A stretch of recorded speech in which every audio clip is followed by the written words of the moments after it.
মাঝি অবাক হয়ে ফেল ফেলিয়ে হাসে। বাবু বলে, সারা জনম মরলি রে তুই খাটি, জ্ঞান বিনা তোর জীবনটা যে চারি আনায় মাটি। খানিক বাদে কহেন বাবু, বল তো দেখি ভেবে, নদীর ধারা কেমনে আসে পাহাড় হতে নেবে? বল তো কেন লবণ পোড়া সাগর ভরা পানি? মাঝি সে কয়, আরে মশাই ও তো কি আর জানি।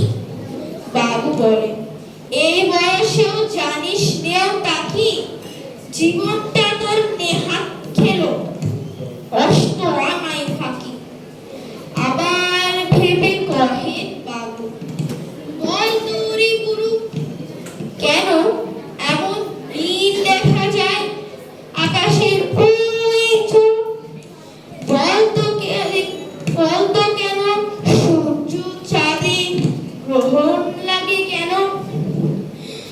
বৃদ্ধ বলে, আমায় কেন লজ্জা দেশেন হেন?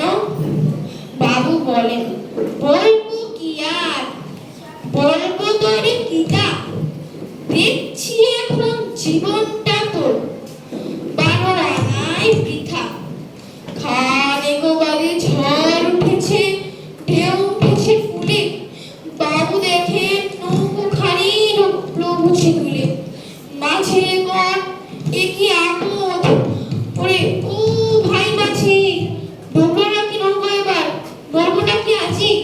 মাঝি শুধু